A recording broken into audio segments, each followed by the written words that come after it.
ಶ್ರೀಗುರುಭ್ಯೋ ನಮಃ. ಹರಿ ಓಂ.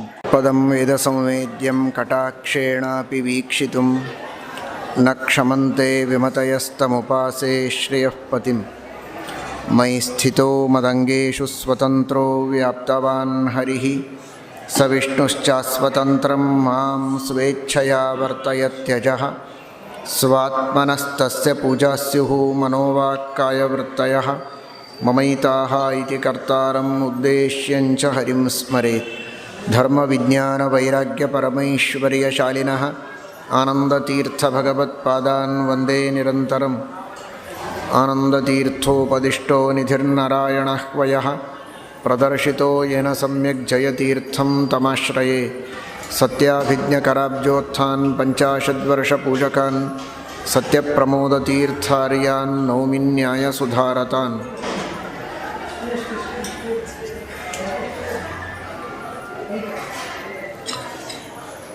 ಪುರಂದರ ದಾಸರ ಆರಾಧನೆ.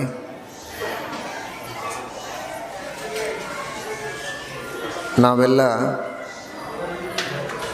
ಪುರಂಜನರಾಗಬಾರದು, ಪುರಂದರರಾಗಬೇಕು ಅನ್ನುವುದು ಅವರ ಹೆಸರಿನಿಂದ ಬರುವ ಸಂದೇಶ. ಪುರಾಣಿ ಜನಯತೀತಿ ಪುರಂಜನಃ, ಪುರಾಣಿ ಧಾರಯತೀತಿ ಪುರಂದರಃ. ಧಾರಯತಿ ವಿದಾರಯತಿ. ಪುರ ಅಂದರೆ ಈ ಶರೀರಗಳು. ಶರೀರಕ್ಕೆ ಪುರ ಅಂತ ಕರೀತಾರೆ. ಪುರ ಅಂದರೆ ಒಂದು ಊರು. ಶರೀರಕ್ಕೆ ಪುರ ಅಂತ ಕರೆದದ್ದರ ಕಾರಣ ಊರಿನ ಮೇಲೆ ಎಷ್ಟು ಅಭಿಮಾನವೋ ಅಷ್ಟೇ ಶರೀರದ ಮೇಲೆ ಅಭಿಮಾನ ಇರಲಿ, ಅದಕ್ಕೂ ಹೆಚ್ಚು ಅಭಿಮಾನ ಬೇಡ ಅಂತ. ಈ ಊರಿನಲ್ಲಿ ಹುಟ್ಟಿ ಬೆಳೆದರೂ ಓದುವುದಕ್ಕೆ ಅಂತ ಮತ್ತೊಂದು ಊರಿಗೆ ಹೋಗ್ತಾನೆ, ಉದ್ಯೋಗಕ್ಕೆ ಅಂತ ಇನ್ನೊಂದು ಊರಿಗೆ ಹೋಗ್ತಾನೆ. ಮಾವನಿಗೆ ಒಬ್ಬಳೇ ಮಗಳಿದ್ದು ಗಂಡಸು ಮಕ್ಕಳಿಲ್ಲ ಅಂದರೆ ಆಸ್ತಿ ಕೊಡ್ತೇನೆ ಅಂದರೆ ಮದುವೆ ಮಾಡಿಕೊಂಡು ಮತ್ತೊಂದೇ ಊರಿಗೆ ಹೋಗ್ತಾನೆ. ಊರಿನ ಮೇಲೆ ಅಷ್ಟೇ ಅಭಿಮಾನ, ಶರೀರದ ಮೇಲೆ ಹಾಗಲ್ಲ. ಶರೀರ ಬಿಡು ಅಂದರೆ ಬಿಟ್ಟುಬಿಡ್ತಾನ? ಬಿಡುವುದಿಲ್ಲ. ಶರೀರದ ಬಗ್ಗೆ ಬಹಳ ಅಭಿಮಾನ. ಶರೀರಕ್ಕೆ ಒಂದು ಮುಳ್ಳು ಚುಚ್ಚಬಾರದು, ಶರೀರಕ್ಕೆ ಗಾಯ ಆಗಬಾರದು, ರಕ್ತ ಬರಬಾರದು, ಅಥವಾ ಶರೀರ ಇದ್ದಾಗೆ ದೂರ ಇದ್ದರೂ ಯಾರೂ ಅದಕ್ಕೇನು ಅನ್ನಬಾರದು. ನೀನು ಕುಳ್ಳಗಿದ್ದೀಯಾ, ಕಪ್ಪಗಿದ್ದೀಯಾ, ಏನು ದಪ್ಪ ಇದ್ದಿ, ಇಷ್ಟು ಅಂದುಬಿಟ್ರೆ ಮನಸ್ಸಿಗೆ ದುಃಖವಾಗತ್ತೆ. ಊರಿನ ಮೇಲೆ ಅಷ್ಟೆಲ್ಲ ಏನು ಅಭಿಮಾನ ಮಾಡೋದಿಲ್ಲ. ತಾನೇ ಬೈತಾನೆ, ಏನು ಹೊಲಸು, ಎಷ್ಟು ಹಂದಿಗಳು, ಎಷ್ಟು ಸಂಧಿಗಳು, ಮೂರನೇದು ಅನ್ನೋದಿಲ್ಲ. ಅಂತೂ ಹಂದಿ ಸಂಧಿ ಮಂದಿಗಳು ಇವುಗಳನ್ನು ನೋಡಿ ಇದೇನಪ್ಪ ಅಂತಂತಾನೆ. ಅದು ತನ್ನ ಊರೇ, ಅದು ತನ್ನ ಊರಾದರೂ ತಾ ಬೈತಾನೆ. ಆದರೆ ತನ್ನ ಶರೀರಕ್ಕೆ ಯಾರು ಬೈದರೂ ಸಹನೆ ಆಗೋದಿಲ್ಲ, ಇದಕ್ಕೆ ತಾನೇ ಕುಳಿತು ಬೈತಾನೆ. ಹೇಳುವ ತಾತ್ಪರ್ಯ, ಈ ಊರು ಒಂದು ಪುರಾಣ, ಇದು ಬೇರೆ ಏನಲ್ಲ ಅಂದರು ಶಾಸ್ತ್ರದಲ್ಲಿ. ನೀನು ಬೇರೆಯೇ ಇದ್ದೀಯ, ನೀನು ಜೀವ. ಜೀವ ಬೇರೆಯೇ, ಈ ಶರೀರ ಬೇರೆಯೇ. ಜೀವ ಶರೀರ ಒಂದಲ್ಲ. ಜೀವ ಶರೀರ ಅತ್ಯಂತ ಭಿನ್ನವಾದ ವಸ್ತುಗಳು ಎರಡು. ಸುಮ್ಮನೆ ಸಾಧನಕ್ಕೆ ಈ ಶರೀರ ಬೇಕು. ಸಾಧನ ಶರೀರವಿದು ನೀ ದಯದಿ ಕೊಟ್ಟದ್ದು ಸಾಧಾರಣವಲ್ಲ. ಸಾಧುಪ್ರಿಯನೇ ಜಗನ್ನಾಥದಾಸರು ಹೇಳಿದ್ದಾರೆ, ಶರೀರ ಇದು ಸಾಧನಕ್ಕೆ ಉಪಯುಕ್ತ ಅಂತ. ಶರೀರ ಮಾಧ್ಯಮ ಖಲು ಧರ್ಮ ಸಾಧನಂ. ಶರೀರದ ರಕ್ಷಣೆ ಮಾಡಬೇಕು, ಊಟ ಮಾಡಬೇಕು, ಆರೋಗ್ಯ ನೋಡಿಕೊಳ್ಳಬೇಕು, ಪೋಷಣೆ ಮಾಡಬೇಕು, ಅಷ್ಟೇ. ಅತಿಯಾದ ಅಭಿಮಾನ ಮಾಡಬೇಡ. ಊರು ಸ್ವಚ್ಛವಾಗಿರಬೇಕು. ಊರಿನ ಶ್ರೇಯಸ್ಸಿಗೆ ಊರಿನವರೆಲ್ಲ ಶ್ರಮಿಸಲೇಬೇಕು. ಊರಿನ ಸ್ವಚ್ಛತೆ, ಅದಕ್ಕಾಗಿ ಊರಿನವರೆಲ್ಲ ಶ್ರಮಿಸಬೇಕು. ಊರಿನೊಳಗಿದ್ದ ಜನರ ಹಿತ, ಅದಕ್ಕಾಗಿ ಎಲ್ಲರೂ ಶ್ರಮಿಸಬೇಕು. ಊರಿಗೆ ಕಳ್ಳರು ಬರದೇ ಇರೋ ಹಾಗೆ ನೋಡಿಕೊಳ್ಳಬೇಕು. ಅಷ್ಟರ ಮಟ್ಟಿಗೆ ಊರಿನ ಬಗ್ಗೆ ಅಭಿಮಾನ ಇರಲೇಬೇಕು. ಮತ್ತೆ ನನಗೇನು ಸಂಬಂಧ ಇಲ್ಲ ಅಂದರೆ ಊರು ಇರೋದು ಹೇಗೆ? ಎಲ್ಲರೂ ವಿರಕ್ತರಾದರೆ ಆಗೋದಿಲ್ಲ ಅಂತ ಇಟ್ಕೊಳ್ಳಿ. ಎಷ್ಟು ಈಗ 18 ಪುರಾಣಗಳಿವೆ, 180 ಪುರಾಣಗಳು ಬಂದರೂ ಕೂಡ ಊರಿನ ಬಗ್ಗೆ ವೈರಾಗ್ಯ ಏನು ಬರೋದಿಲ್ಲ. ಆದರೂ ವೈರಾಗ್ಯ ಪೂರ್ಣ ಬಂದರೆ ಪ್ರಯೋಜನ ಇಲ್ಲ. ಎಷ್ಟು ಬೇಕೋ ಅಷ್ಟು ಕರ್ತವ್ಯ ಕರ್ಮಗಳನ್ನು ಮಾಡಲೇಬೇಕು. ಹಾಗೆ ಶರೀರದ ಬಗ್ಗೆ ಸ್ವಲ್ಪ ಕಾಳಜಿ ಬೇಕೇ ಬೇಕು. ಆರೋಗ್ಯ ಇರೋ ಹಾಗೆ ಕಾಳಜಿ ಮಾಡಬೇಕು. ಶರೀರ ಸಾಧನೆ ಮಾಡುವುದಕ್ಕೆ ಶಕ್ತವಾಗಿ ನಿಲ್ಲಬೇಕು. ಹಾಗೆ ಇಂದ್ರಿಯಗಳು ಚೆನ್ನಾಗಿ ಕೆಲಸ ಮಾಡಬೇಕು. ಏನು ನೆನಪಾಗ್ತಾ ಇಲ್ಲ, ಕಣ್ಣು ಕಾಣೋದಿಲ್ಲ, ಕಿವಿ ಕೇಳೋದಿಲ್ಲ, ಆ ಪರಿಸ್ಥಿತಿ ಬರಬಾರ್ದು. ಅಷ್ಟರ ಮಟ್ಟಿಗೆ ಶರೀರದ ಬಗ್ಗೆ ಕಾಳಜಿ ವಹಿಸಬೇಕೇ ಹೊರತು ಅತಿ ಹೆಚ್ಚು ಕಾಳಜಿ ವಹಿಸೋದು ಬೇಡ. ಊರನ್ನು ಬಿಟ್ಟು ಬೇರೆ ಊರಿಗೆ ಹೋಗೋದಕ್ಕೆ ಸಿದ್ಧನಾಗ್ತೀಯಾ? ಹಾಗೆ ಈ ಶರೀರವು ಒಂದು ದಿನ ಹೋಗೋದೆ. ಯಾವ ಥರ ಕಟಿಪೀಟಿ, ಒಂದು ದಿನ ಹೋಗ್ತಿದೆ ಲಟಿಪೀಟಿ, ಒಂದು ದಿವಸ ಬಿಟ್ಟು ಹೋಗೋದೇ ಇದೆ ಎನ್ನುವುದಕ್ಕೋಸ್ಕರ ತಕ್ಕ ಮಟ್ಟಿಗೆ ಅಭಿಮಾನ ಮಾತ್ರ ಮಾಡಬೇಕೇ ಹೊರತು ಹೆಚ್ಚಿನ ಅಭಿಮಾನ ಮಾಡಬಾರದು ಅನ್ನೋದನ್ನು ತೋರಿಸುವುದಕ್ಕೆ ಪುರ ಅಂತ ಇದನ್ನು ಕರೆದಿದ್ದಾರೆ. ಪುರದ ಮೇಲೆ ಊರಿನ ಬಗ್ಗೆ ಇರುವ ನೋಡಿ, ಎರಡೂ ಎಷ್ಟು ಚೆನ್ನಾಗಿದೆ. ಊರಿನ ಮೇಲೆ ಎಷ್ಟು ಅಭಿಮಾನ ಮಾಡ್ತೀಯೋ ಅಷ್ಟೇ ಶರೀರದ ಮೇಲೆ ಮಾಡು, ಜಾಸ್ತಿ ಮಾಡಬೇಡ ಅಂತ. ತಿರುಗಿ ತೆಗೆದುಕೊಂಡ್ರೆ ಶರೀರದ ಬಗ್ಗೆ ಎಷ್ಟು ಅಭಿಮಾನ ಇಟ್ಕೊಂಡು ಅಷ್ಟು ಊರಿನ ಬಗ್ಗೆಯೂ ಅಭಿಮಾನ ಇಟ್ಟುಕೋ. ನಂದೇನು ಹೋಗೋದಿದೆ, ತಿನ್ನೋದು ಒಗೆಯೋದು, ಕಂಡಲ್ಲಿ ಹೊಲಸು ಮಾಡೋದು, ಯಾರಿದ್ರೇನು ಯಾರು ಬಿದ್ದರೇನು ಸತ್ರೇನು, ನಂದೇನು ಹೋಗೋದು ಅಂತ ಅನ್ನಬೇಡ. ನಿನ್ನ ಶರೀರದ ಮೇಲೆ ಎಷ್ಟು ಅಭಿಮಾನ ಮಾಡ್ತೀಯೋ ನಿನ್ನ ಊರಿನ ಮೇಲೆ ಅಷ್ಟೇ ಅಭಿಮಾನ ಮಾಡು. ಇದು ನನ್ನ ಊರು ಅಂತ ಭಾವಿಸು. ನಿನ್ನ ಶರೀರದ ಒಂದೊಂದು ಅಂಗಾಂಗಗಳ ಮೇಲೆ ಹೇಗೆ ಅಭಿಮಾನ ಮಾಡ್ತೀಯ, ಊರಿನ ಎಲ್ಲ ಮನೆಯ ಮೇಲೂ ಅಷ್ಟೇ ಅಭಿಮಾನ ಮಾಡು. ತನ್ನ ಮನೆ ಸ್ವಚ್ಛ ಮಾಡೋದು, ಆಚೆ ಈಚೆ ನೋಡೋದು, ಯಾರಿಲ್ಲ ಅಂದರೆ ಕಸ ತೆಗೆದು ಇನ್ನೊಬ್ಬರ ಮನೆಗೆ ಹಾಕೋದು ಮಾಡಬೇಡ. ಈ ಕೈ ಏನು ಈ ಕೈ ಏನು ಎಲ್ಲವೂ ಒಂದೇ ಶರೀರದ ಅಂಗಗಳು ತಾನೇ.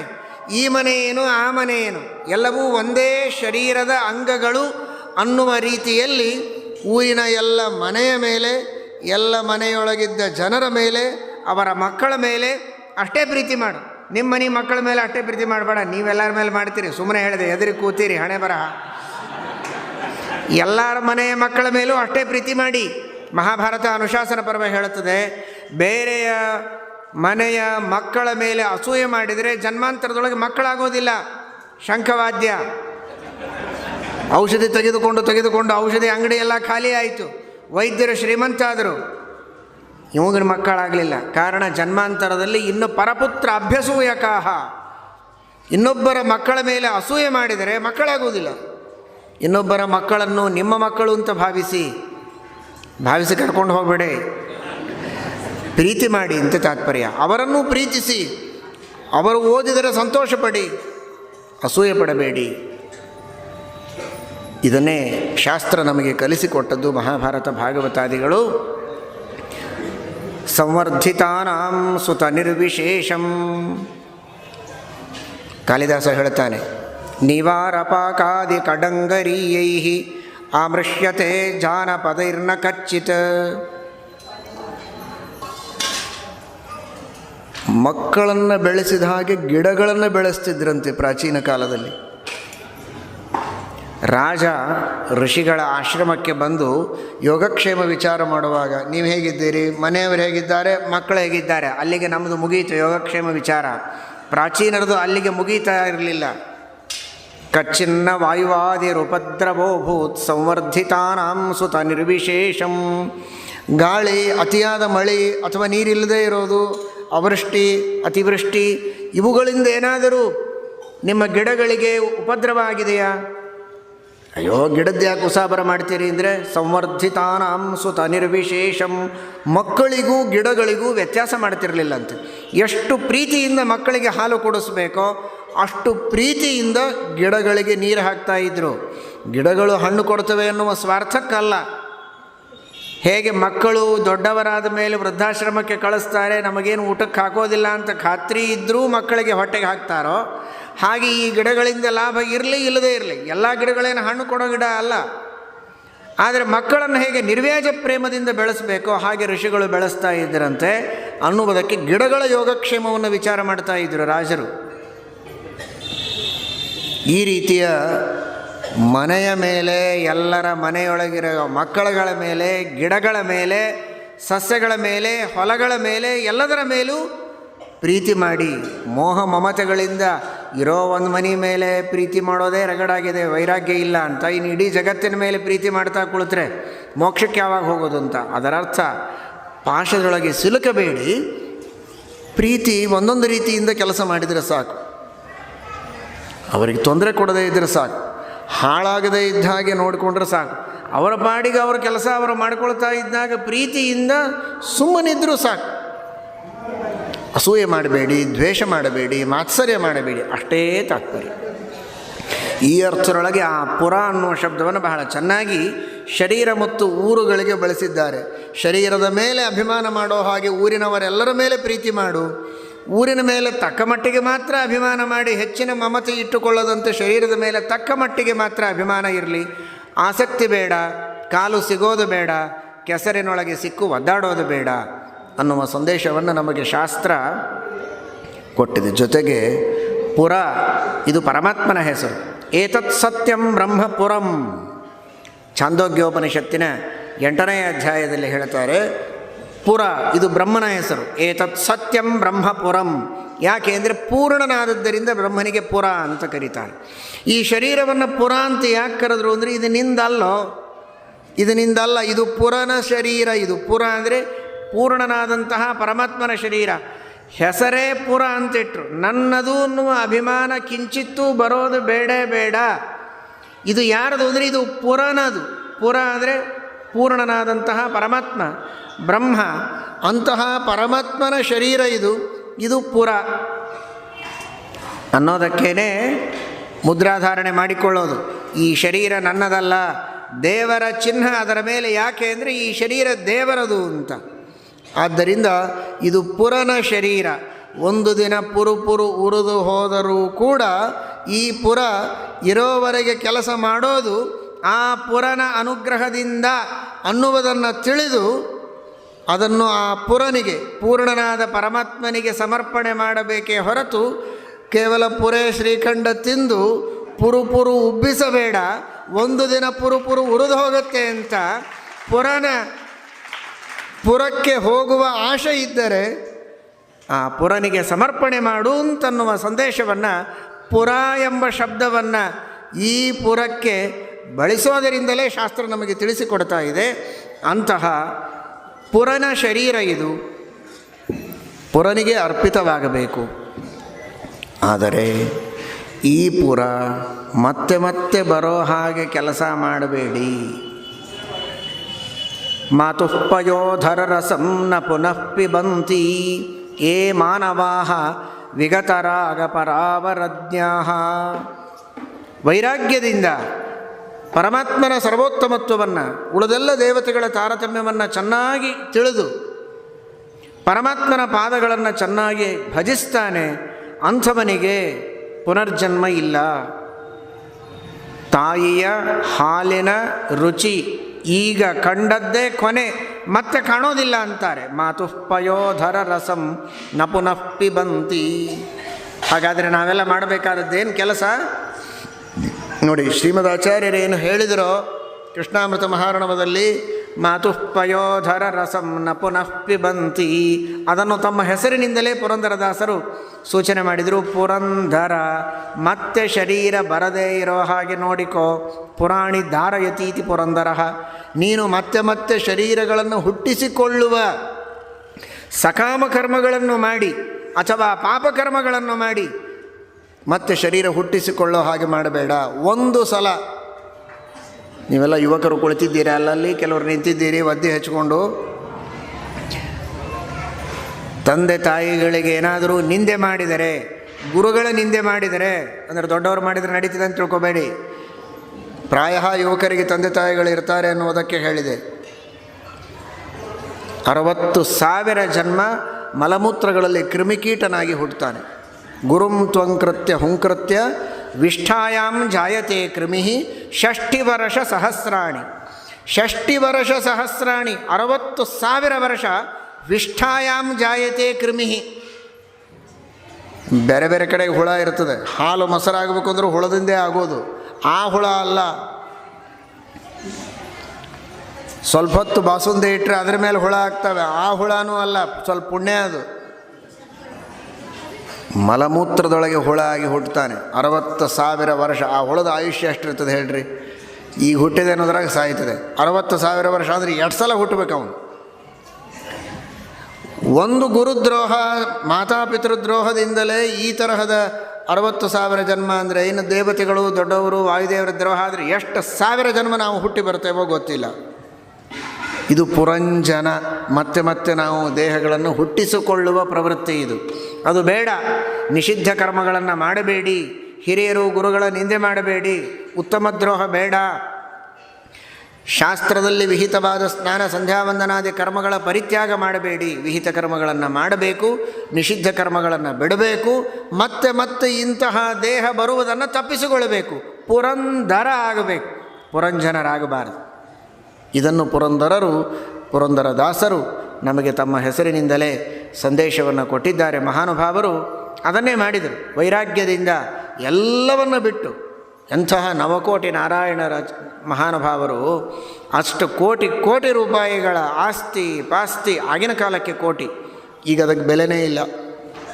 ಅಷ್ಟು ಅಪಾರ ಬೆಲೆ ಬಾಳುವ ಸಂಪತ್ತಿನ ಮೇಲೆ ತುಳಸಿ ದಳ ಇಟ್ಟು ಕೃಷ್ಣಾರ್ಪಣ ಹೇಳಿ ಆಚೆಗೆ ತಿರುಗಿದವರು ಮತ್ತೆ ತಿರುಗಿ ನೋಡಲಿಲ್ಲ. ಅದು ನಿಜವಾದಂತಹ ವೈರಾಗ್ಯ.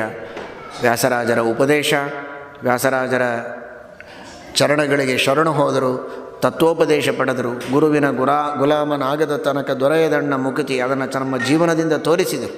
ವ್ಯಾಸರಾಜರಿಂದ ತತ್ವೋಪದೇಶ ಪಡೆದು ಅವರು ಉಪದೇಶ ಮಾಡಿದ ತತ್ವಗಳನ್ನು ಪ್ರತಿಯೊಬ್ಬ ವ್ಯಕ್ತಿಯ ಮನೆಗಳಿಗೆ ಹೋಗಿ ಮನಸ್ಸಿಗೆ ಮುಟ್ಟುವ ರೀತಿಯಲ್ಲಿ ತತ್ವವನ್ನು ತಿಳಿ ಹೇಳಿದರು. ಅಂದರೆ ಅವರ ಜ್ಞಾನ ವೈರಾಗ್ಯ ಒಂದು ಕಡೆಗೆ, ಸಜ್ಜನರ ಮೇಲಿರುವ ಕಳಕಳಿ ಎಷ್ಟು ದೊಡ್ಡದು. ತಮ್ಮ ಮನೆಯೊಳಗೋ ಅಥವಾ ಯಾವುದೋ ಒಂದು ಅರಣ್ಯದೊಳಗೋ ಒಂದು ಗುಡಿಸಲ ಕಟ್ಟಿಕೊಂಡು ಸಾಧನೆ ಮಾಡಿದರೆ ಯಾರು ಬೇಡ ಅಂತಿದ್ರು ಅವರಿಗೆ. ಊರೂರಿಗೆ ಅಲದಾಡಿದರು.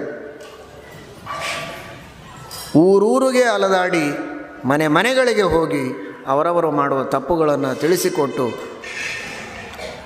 ಎಷ್ಟೋ ಜನರಿಗೆ ಹೇಳಿದರು, ನೀವು ತಂದೆ ತಾಯಿಗಳ ಮನ ನೋಯಿಸಿ 10,000 ಜಪ ಮಾಡಿದರೆ ಫಲ ಏನು ಅಂದರು.